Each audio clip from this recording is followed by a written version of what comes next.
How to perform an exorcism at 20,000 feet.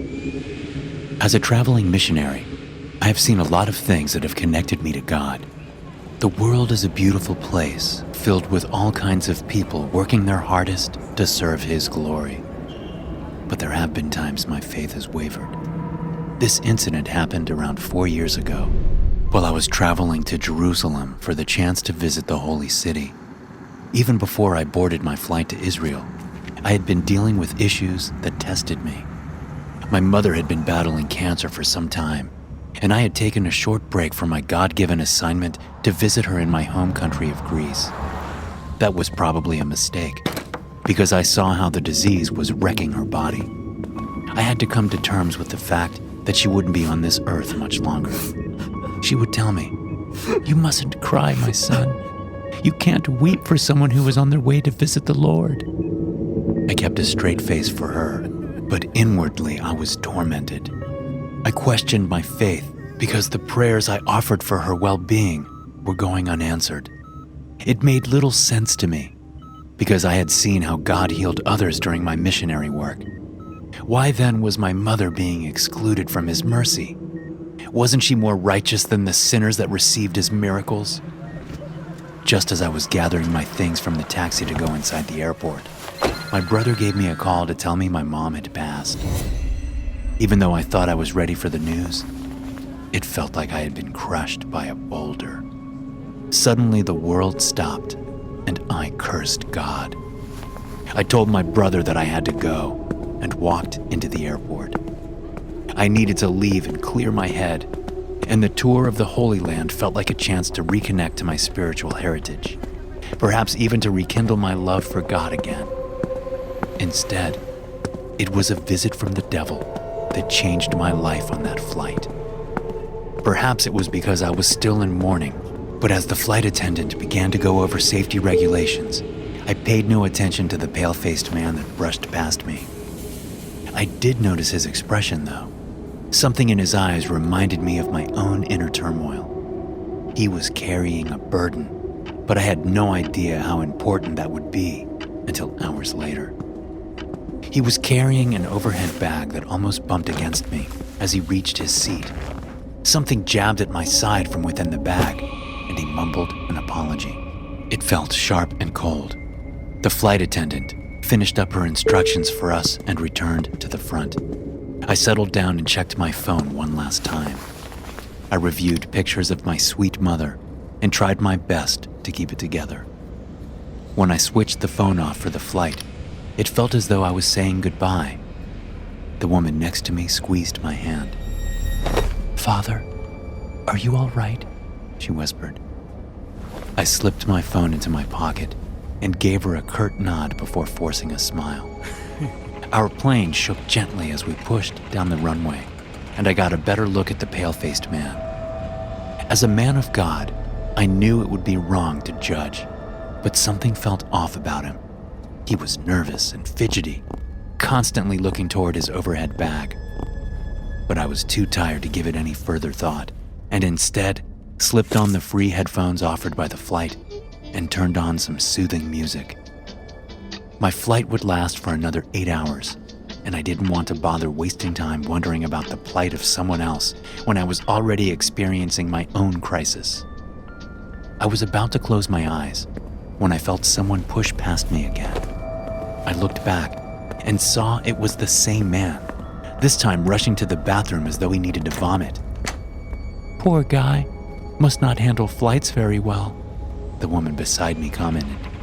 The entire plane shook and I grabbed my seat, feeling queasy as well. "That might be me in a few minutes," I admitted. "If you need anything, I'm a registered nurse," she offered me, her kind blue eyes peering into my own. For some reason, she reminded me of my mother again, but I knew it just had to be because of my recent loss. "I'm sure I will be fine," I told her, as I heard the most horrific retching sound from the tiny restroom. She frowned as we both listened to the man spilling his guts out and then decided to get up and offer aid. "Sir, are you all right?" she asked, tapping on the door softly. "Go away!" he screamed back. "I'm going to get one of the flight attendants. Can you keep an eye on him?" she asked. I really didn't want to get involved, but before I could decline, she was already headed to the front of the plane. So I casually stood up and leaned against the opposite restroom, watching the door and waiting for the man to come out. He kept vomiting for at least another 5 minutes. Each sound he made was worse than the last. It honestly gave me the impression he was dying. Then there was a noise I don't think I will forget. It was this deep, guttural growl, the kind you might hear from a fearsome predator, followed by the sound of bones breaking. "Sir, are you all right?" I asked as I knocked on the door. Leave me. He shouted back. I looked down and saw little slivers of blood sliding out from under the door and decided to try to unlock the door. For all we knew, he could be attempting suicide. I looked up to see the attendant arrive with the safety key, and she announced she would be opening the door. I'll never forget what we saw inside. The man was hunched over the toilet, clearly in distress and barely breathing. His mouth and cheeks were covered in blood and some sort of brown mucus. There was a string of black, slimy goop connecting his tongue to the toilet. Inside the pool of water, I saw what looked like a baby-sized turd filled with shards of glass. It smelled like something had died. The broken slivers of glass had come from the mirror, and it was clear from his scarred arms and face that my guess about self-harm had been right. Immediately, the attendant took a step back and then asked the nurse, "Do you have any medical equipment?" She nodded, pointing toward her overhead bag, as we both kept our eyes locked on the man. I had never seen anything this severe before, and it shook me into a petrifying fear. The whole plane suddenly felt very claustrophobic as I realized whatever virus he had could be contagious. Then, just as the nurse reached for the bag, the man moved like a lightning bolt. I saw his eyes turn to a dark blood red, and he screamed like a banshee. He grabbed one of the broken pieces of glass that had been lodged in his face and punctured the nurse in the neck. The entire third class suddenly erupted in chaos. He reached for his own bag and pulled something out. It must have been the same object that had jabbed me in my side earlier. It looked like some sort of dark statue, the kind you might see in a museum for Assyrian cultures, and suddenly I felt an overwhelming sense of dread fall over me. This was not just a man dealing with a disease in his body. His soul was infected with evil, I realized, as he immediately smashed the idol on the floor of the third-class cabin. As the dark statue broke apart, this ethereal mist emerged with a rasping noise, and I found myself immediately feeling dizzy. I was not prepared for this, but my only instinct was to protect all of the passengers. "Everyone move to business class now!" I shouted as I reached for the nurse and helped her to her feet. The man was not moving at all. Instead, he was crawling around on his hands and feet like a wild animal, licking up the broken pieces of the idol as everyone began to flee to the next cabin over. "We need something to block the door!" I shouted. As the last passenger ran past me, and I slid the partition door between the cabins close. I knew that would not hold the stranger for long, though. One of the attendants brought a food cart, and we shoved it against the door to block the man in third class, but I still didn't feel safe. Behind me in business class, almost all of the passengers were standing up, trying to get a look at the scene beyond the partition. The injured nurse started to gasp for breath, and I focused my attention on her.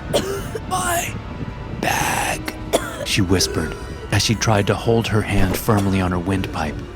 "Lay her down," I told a few of the people standing close by. Just as they were going to, we heard a loud clang against the door, and I saw the stranger was clawing at the glass. His facial expressions were constantly changing from desperation to anger to confusion and then back to rage. "Please, you don't understand. I am not in control," he screamed.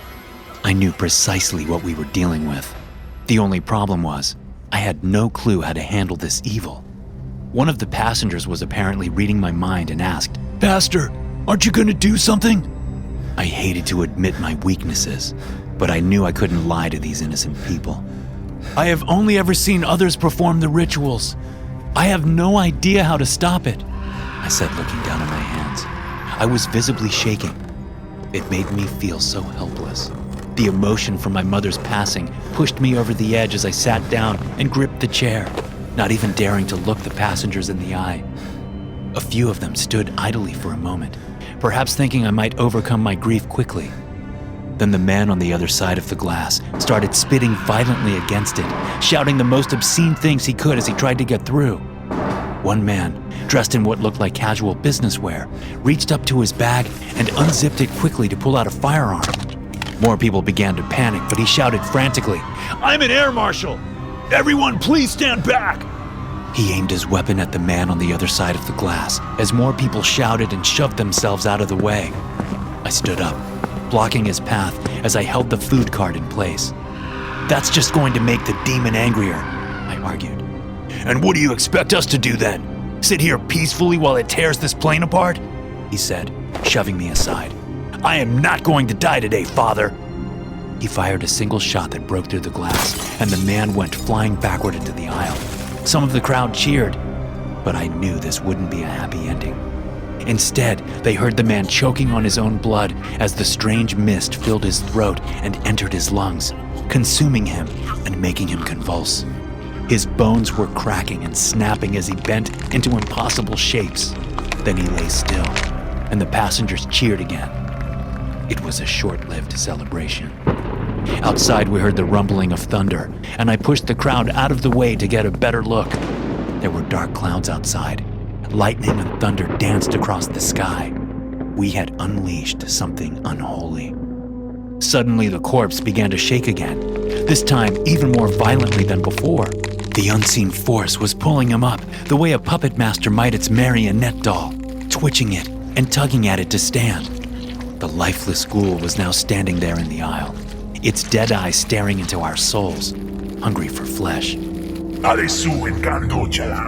It shrieked. At the same time, lightning struck the plane and the lights flickered. The ghoul burst through the door, the food cart flung toward the crowd as though they were ants being pushed aside by the kick of a boot. The dangerous demon gave me a wicked grin, tilting his neck sideways and pointing his long, pale finger toward me and cooing, "You shall all be taken to hell." The air marshal tried to fire a few more shots toward the gas, but it was a fruitless effort. The bullets went through him as though his body were now shredded cheese. His only goal seemed to be getting to the woman that tried to help him. It occurred to me that while he was distracted, I might have a way to reach my own bag. I had little to stop the undead creature, except perhaps some holy water and a sacrament or a cross. But it was the best I could do under these circumstances. I crouched down and watched as the demon moved down the aisle, flinging aside the passengers as he reached the bleeding nurse. He looked like he wanted to devour her alive. I took my chances and made a dash towards my bag. I managed to climb over the upside-down food cart and get to the partition door, just as the demonic man crawled over top the nurse's injured body and began to lick her face. Your skin shall serve a higher purpose now, Madre. The demon bellowed as the lights continued to flicker. The plane was beginning to shake even more as I realized turbulence could knock us out of the sky. Did this beast of hell hope to kill us all? Just as I was grabbing at my bag, I fell backward, being jostled around the cabin as the plane started to descend at an alarming rate. An overhead announcement came on as I heard alarms blare as well. "Attention passengers, we are making an emergency landing as soon as possible. Please buckle up." The demon was breathing black wind into the woman. Her own eyes started rolling into the back of her head as the two bodies began to mesh together. Their skin was fusing the way two melting candles might. It was horrifying to behold, but I didn't waver from my plan and opened my bag, taking out the crucifix I had brought with me. I held it close to me as I turned to see that now the mangled bodies were crawling toward the roof of the plane. Rest down there, Señor. Human, you will die here in this place and meet your own mother in hell. The demon shrieked as it saw the holy item I carried.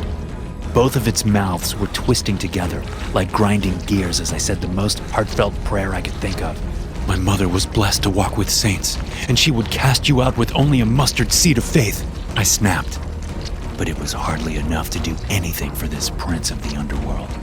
He lunged toward me, the cross burning his misshapen limbs, but his power was overwhelming with what little strength I had. The holy relic skid under the next rows of seats as I felt the plane rattle louder and louder. I was close to losing oxygen from the rush as passengers scrambled to try to find safety from the demon.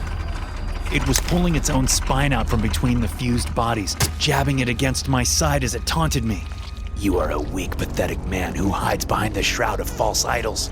The glory of hell will swallow you whole, it said with both of its mouths.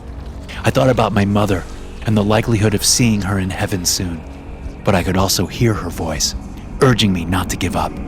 There was still so much I needed to do here on Earth, and that was what compelled me to close my eyes and offer another sincere prayer. This one wasn't for me, but for the souls of those on this flight.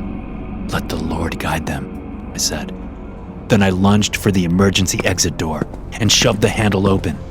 At this height, it should never have budged. I knew very well that they were sealed, and only after landing would they release, but I was compelled to give it a try. The pressure in the cabin instantly pushed the demon beyond the plane. He got absorbed in the black clouds that were around us. Then, with this newfound strength, I managed to pull the door closed. As it locked in place, I drew in a breath and watched the clouds begin to clear. Then the passengers erupted with a cheer, this time for me and my bravery. I went and retrieved my cross and put it around my neck. Glory goes to the Lord for offering me aid in this trial, I admitted as I sat down, my hands covered with blisters. I knew God had to have helped me to face this evil. Thanks for listening. If you enjoy these stories, be sure to subscribe to the podcast and check out some more of my episodes here.